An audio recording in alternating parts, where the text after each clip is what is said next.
Assalamualaikum warahmatullahi wabarakatuh. Perkenalkan, nama saya Nur Wahidah, dosen Prodi Matematika Fakultas Sains dan Teknologi UIN Alauddin Makassar. Saya juga sebagai peserta PKDP tahun 2024 di UIN Alauddin Makassar. Pada kesempatan kali ini, saya akan membagikan video proses pembelajaran saya untuk mata kuliah Matematika Keuangan 1. Selamat menyaksikan. Assalamualaikum warahmatullahi wabarakatuh.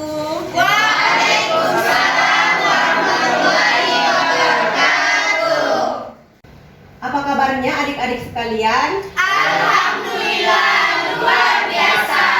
Masya Allah, Alhamdulillah senang sekali dengar kabar adik-adik sekalian. Kemudian saya mau bertanya, apakah adik-adik sekalian sudah sarapan? Alhamdulillah, sudah Ibu. Oke, kalau sudah sarapan berarti sudah siap untuk mengikuti mata kuliah ini. Tapi sebelum mengikuti mata kuliah, ada baiknya kita membaca doa. Doa dipimpin oleh satu orang. Silahkan, doa dimulai. Sebelum kita memulai pelajaran, baiknya kita berdoa dulu. Doa dimulai. Bismillahirrahmanirrahim. Rabbi zidni ilman warzuqni fahman. Amin. Doa selesai. Jadi adik-adik sekalian, setelah berdoa, saya mau mengecek kehadiran adik-adik sekalian. Saya mulai dari nomor urut 1. Pinka Puji Lestari. Hadir Ibu. Oke. Salwi Hajar Baik. Hadir, Bu. Nur Hidayah. Hadir Ibu. Mirda Eva Nur Sahara. Hadir Ibu. Andi Samsuryadi. Hadir, Bu.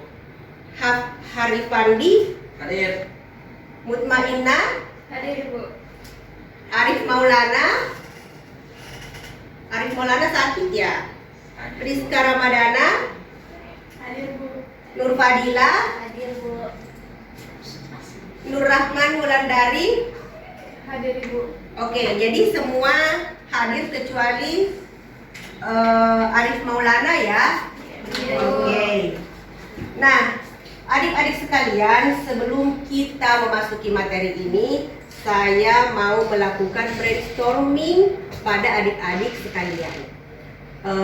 Apakah ada adik-adik sekalian yang masih mengingat materinya di minggu lalu? Minggu lalu kita belajar apa? Coba angkat tangannya. Ada yang mau mengemukakan pendapatnya apa yang kita pelajari minggu lalu? Ya, silahkan. Anuitas Ibu. Anuitas. Jadi ada lagi yang masih mengingat kira-kira apa pengertian dari anuitas itu? Ya. Anuitas adalah serangkaian pembayaran tetap yang dilakukan secara periodik, misalnya bulanan atau tahunan. Jadi serangkaian pembayaran yang tetap secara periodik. Oke. Jadi bagus sekali ya, tadi adik-adik ada beberapa orang yang masih mengingat pelajarannya minggu lalu.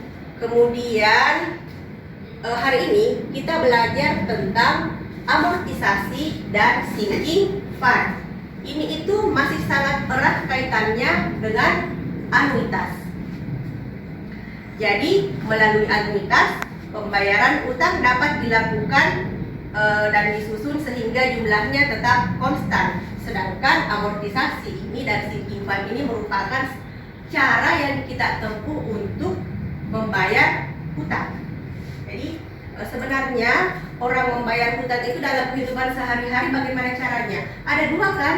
Yang pertama adalah langsung membayar tunai atau cash. Kemudian yang kedua adalah kredit atau cicilan. Nah, mencicil ini ada dua macam lagi. Mencicilnya itu adalah mencicil langsung ke, jadi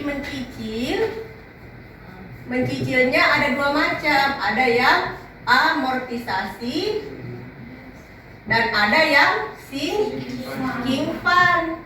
Nah, amortisasi ini dia mencicilnya langsung ke penjualnya.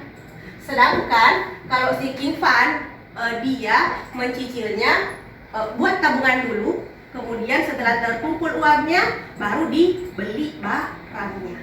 Seperti itu. Jadi tahu ya bedanya antara amortisasi dengan sinking fund. Nah, oke.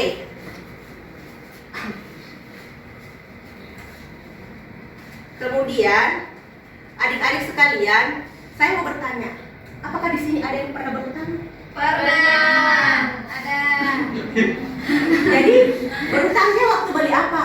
Coba salah satu dari adik-adik sekalian menjelaskan pengalamannya ke saya, pengalaman berutangnya. Coba agar kita mau tahu bagaimana sistem pembayarannya. Coba salah satu dari kalian. Ada yang mau menceritakan pengalamannya? Ya, silakan. Baik, terima kasih Bu. Kalau dari pengalaman saya sendiri, saya pernah kan kalau matematika butuh laptop. Ya. Nah, dan saya belum cukup uang untuk membeli laptop secara cash. Ya. Jadi saya membeli laptop dengan cara cicil dulu. Cicilnya bagaimana? Apakah langsung dicicil ke penjualnya atau Usmul kumpul uang dulu, cicil ke diri sendiri, simpan di tabungan, cicil di tabungan sendiri, baru setelah cukup uangnya langsung dibeli ke penjualnya. Bagaimana? Saya kumpulkan uang dulu Ibu untuk tabungan saya sendiri. Setelah cukup untuk beli laptop, baru saya beli laptop langsung ke penjual. Oh, berarti seperti sinking fund ya. Nah, selanjutnya ada lagi yang punya pengalaman mencicil? Cicil motor kah? Cicil rumah kah? Atau cicil hutang-hutang yang lain ada? Ada yang pernah cicil motor di sini yang cowoknya mungkin?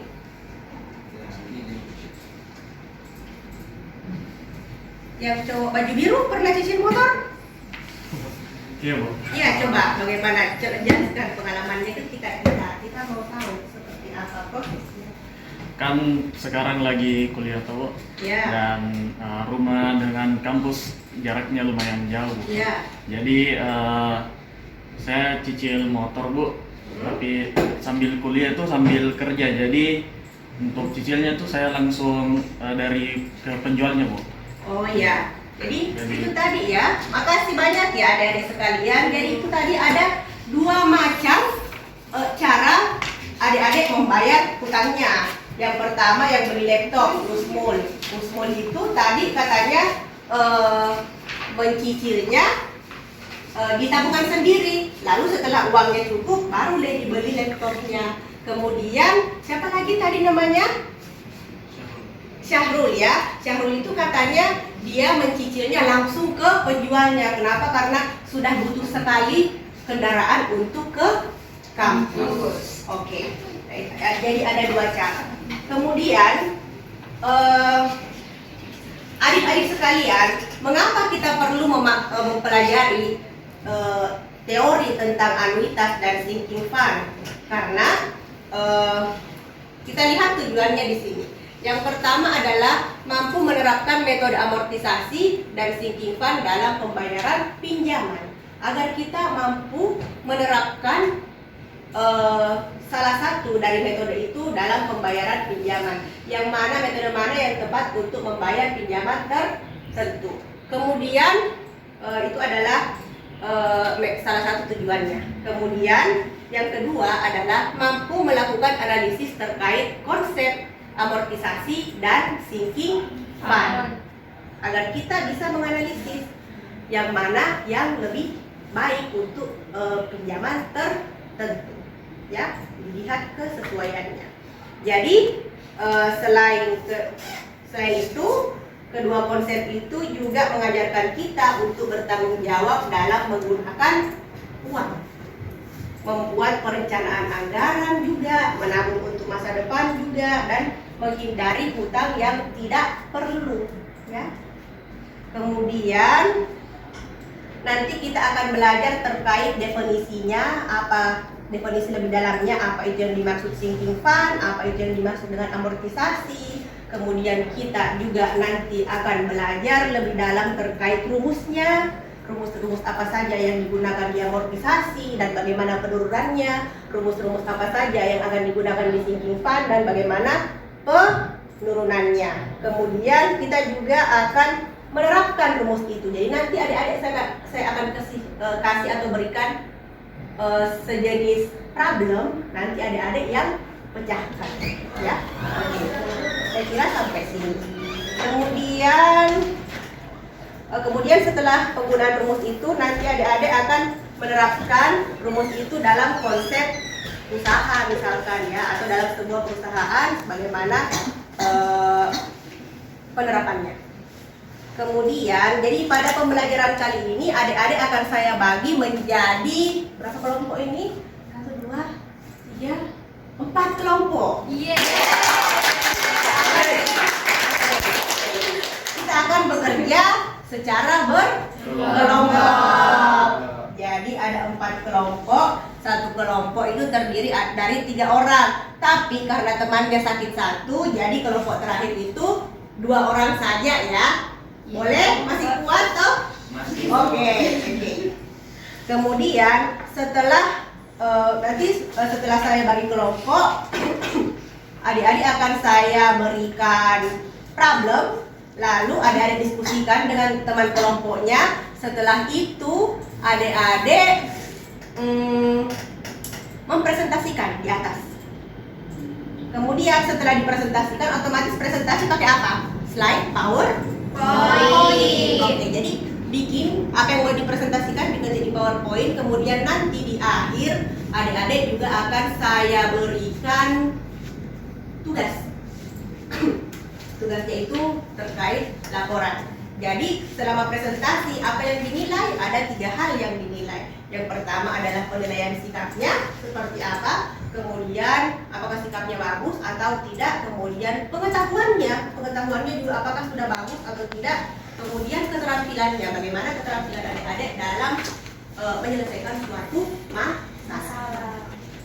Kemudian jadi yang adik-adik kerjakan pada hari ini adalah mempresentasikan konsep sinking fund dan amortisasi. Kemudian nanti akan menjelaskan bagaimana perbedaan dari amortisasi dan sinking fund ini. Karena perbedaan yang tadi saya jelaskan di sini itu kayaknya masih kurang mendalam, ya. Jadi adik-adik masih perlu untuk mendalami lagi perbedaannya. Dari kelebihannya boleh, kekurangannya juga boleh, ya. Jadi nanti kemudian disuruh lagi cari cari contohnya seperti apa penerapannya. Dan untuk mencari penerapannya itu adik-adik harus membuka artikel. Artikelnya di mana? Di Google. Cari di Google sini. Ini kan punya komputer semua di depannya, ya. Canggih semua punya komputer. Buka komputernya, buka Google-nya, cari di Google artikelnya. Oke? Bisa sampai sini? Bisa. Kemudian nanti adik-adik akan menunjukkan bagaimana cara menghitung sinking fund dan amortisasi. Jadi adik-adik perlu saya berikan waktu 20 menit untuk berdiskusi dengan kelompoknya. Lalu nanti ada 15 menit untuk presentasi. Bisa sampai sini? Bisa. Oke. Bagaimana kelompok 1? Ada yang mau ditanyakan dari tugas kelompoknya? Ini Bu, yang ini bagaimana cara pengerjaannya Bu? Yang ini Apa ini? Iya Bu. FP. Masih ingat apa itu FP? Future value, ya. Jadi ingat kembali mata kuliahnya beberapa pertemuan yang lalu. Pertemuan kedua itu kita diajarkan tentang future value, ya. Jadi buka kembali catatannya, ya. Iya. Oke. Terima kasih Bu. Kemudian, Ibu, saya mau oh iya, ada apa Rani? kita bisa cari jurnalnya di mana Bu? Soalnya di Google nggak. Oh iya, di Google memang itu agak-agak kurang ini, ya. Iya, Google. Coba pakai Google Scholar atau Open Knowledge. Open Knowledge. Oke. Ya, ketikkan di sini nama topiknya apa. Oke. Bisa pakai Google Open Knowledge, ya sayang. Kemudian di sini Apa masalahnya? Oh, alhamdulillah, luar biasa sekali, tidak ada masalahnya. Yang cowok-cowok di sini ada kendalanya? Sedang mencari artikel, Bu. Oh iya, luar biasa. Ya lanjutkan ya adik-adik sekalian. Baik. Baik adik-adik sekalian, waktu berdiskusinya sudah habis ya, sudah cukup ya? Sudah selesai semua? Sudah? Oke, jadi sekarang waktunya untuk mempresentasikan hasil kerja adik-adik sekalian. Siapa yang mau naik presentasi? Siapa? Tidak ada? Kalau tidak ada berarti saya mau undi. Silahkan perwakilan dari masing-masing kelompok naik ke sini. Ayo perwakilan dari masing-masing kelompok naik ke sini. Kita undi siapa yang duluan naik presentasi. Ayo sini. Di sini kelompok 1 siapa yang naik? Oke. Kelompok 3, kelompok 4 yang cowok. Siapa? Mungkin yang pakai kacamata sini boleh naik sini.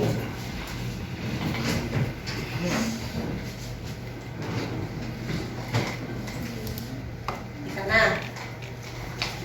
Jadi lihat ya adik-adik sekalian. Sekarang saya mau mengundi. Saya kasih ini remote.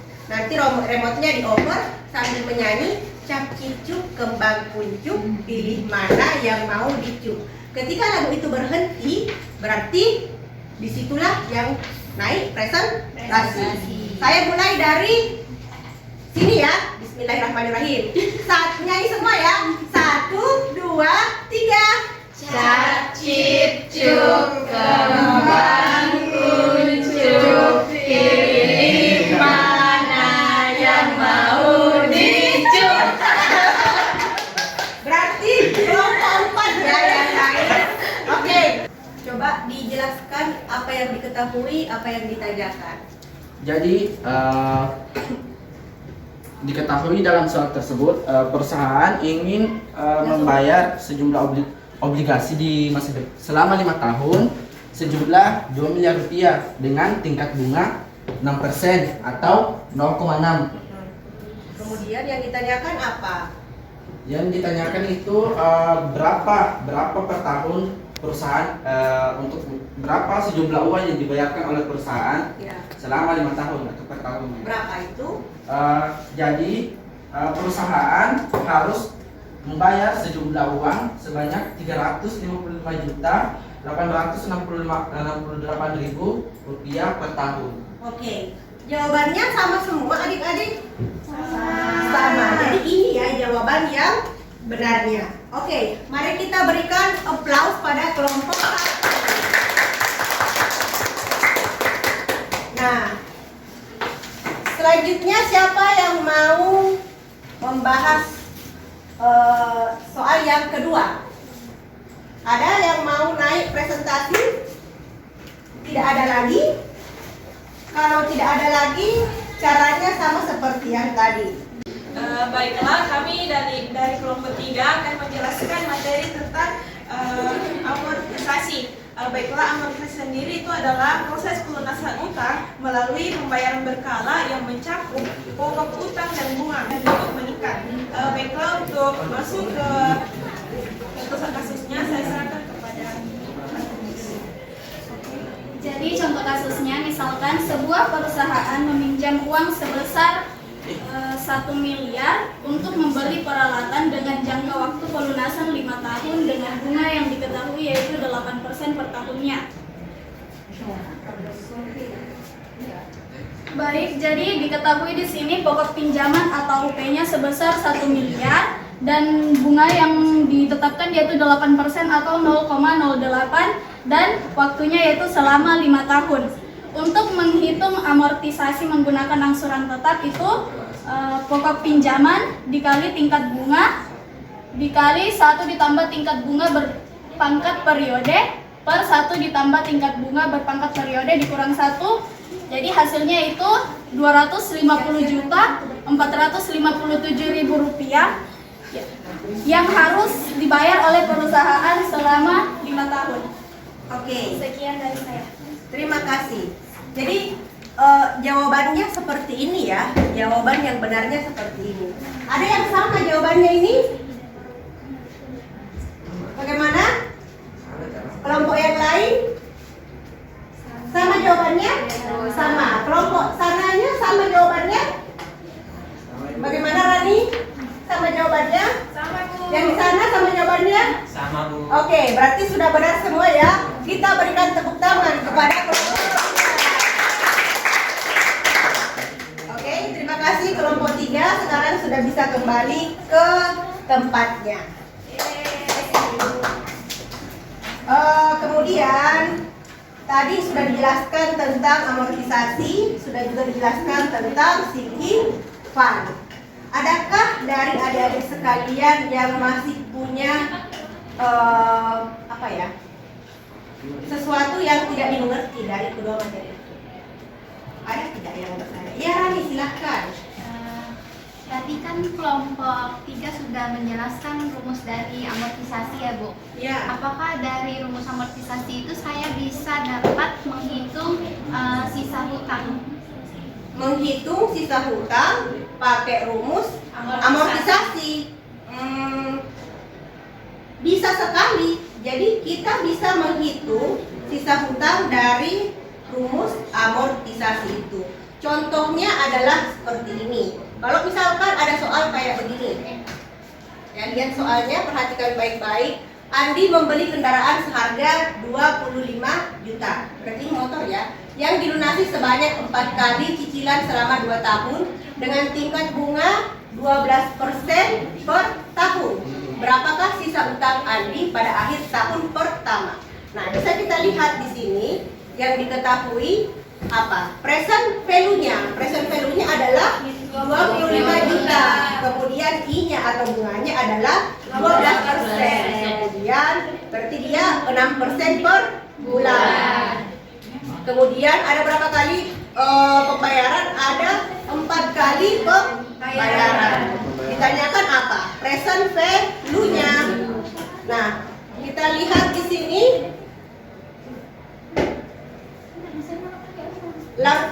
langkahnya seperti ini. Jadi dari langkah-langkah ini ternyata kita bisa menentukan sisa hutangnya pakai rumus amortisasi. Bisa sampai sini?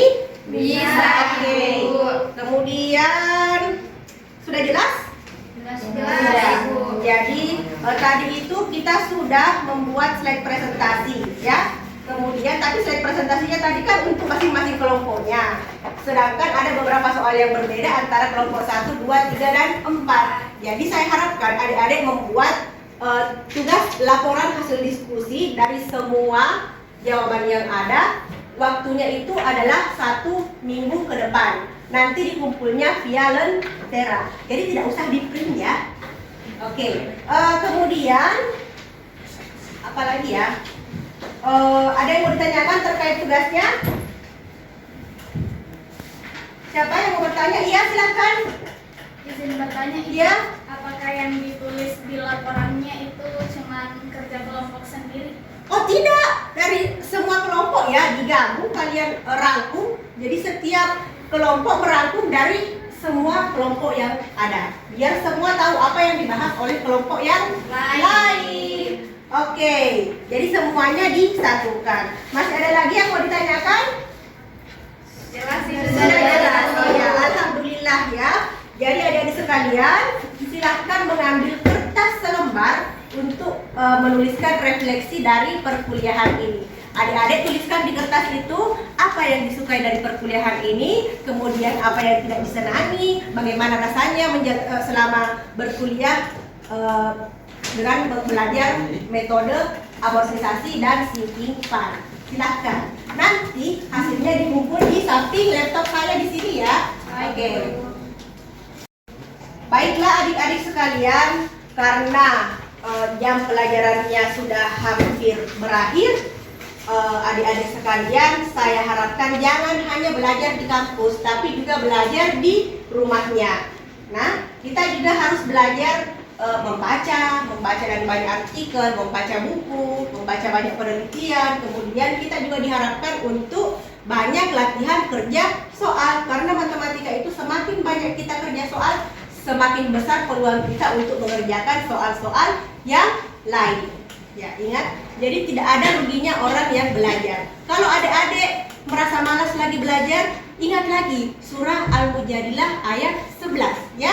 Di situ dinyatakan bahwa tidak ada ruginya orang yang belajar. Kalaupun kita terus belajar, maka Allah akan menempatkan kita di tempat yang terbaik, menempatkan kita di antara orang-orang yang baik, menempatkan kita di tempat yang sesuai dengan apa yang kita pelajari. Jadi tidak ada ruginya orang yang belajar.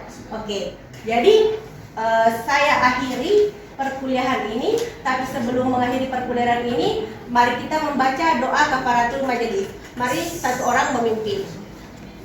Sebelum mengakhiri perkuliahan hari ini, baiknya kita membaca doa kafaratul majelis. Subhanallahumma wa bihamdik, asyhadu an la ilaha illa anta, astaghfiruka wa atubu ilaik. Amin. Terima kasih ya.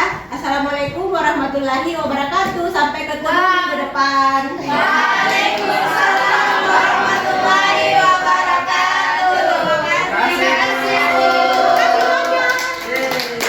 Demikianlah video proses pembelajaran mata kuliah Matematika Keuangan 1. Semoga bermanfaat bagi kita semua. Thanks for watching.